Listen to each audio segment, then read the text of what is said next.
This is a quick introductory note on my comic, Dick the World War II Cat Snake Monster, for those wondering why this comic depicts the characters as monsters. I'm going to be sharing the full comic on this channel, read by myself.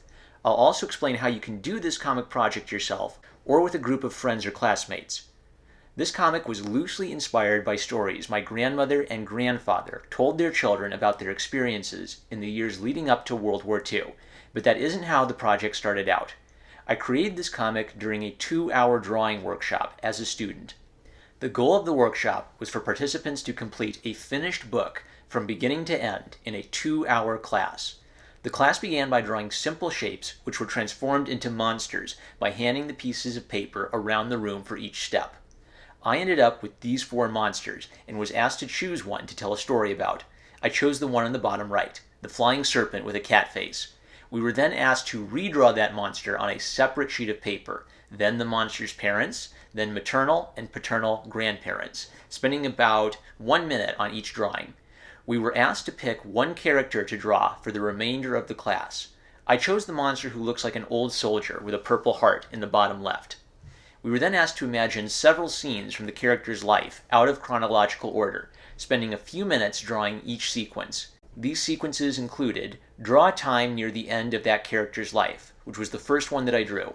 After that, we were asked to draw what happened on the most important day of the character's life.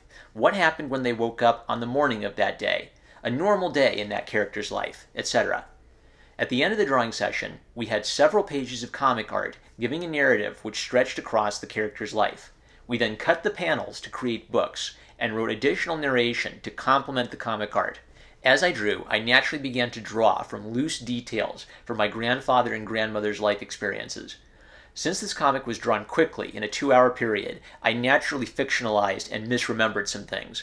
For example, when I tried to remember the name of my grandfather's ship, the USS Helena, I incorrectly guessed that its name was the USS Josephine. While many details of the story do accurately reflect my grandfather's own account of his experience at Pearl Harbor, my comic should not be viewed as a historical account. Look at it as a fictionalized retelling, which is loosely based on my own childhood memories of my grandfather's account. To do this project yourself, all you really need is printer paper, pens, and optionally scissors and glue if you want to try the second step, which adds narration. It helps to have at least one person do the project with you to add an element of randomness and unexpectedness to the process. But the most important step is to keep a strict timer for each step to avoid spending too long on any of the beginning steps.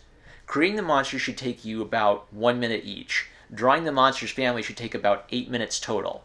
And you should spend no more than 5 minutes on each panel of each page. If needed, stand up to stretch, but don't check electronic devices during the time you're drawing.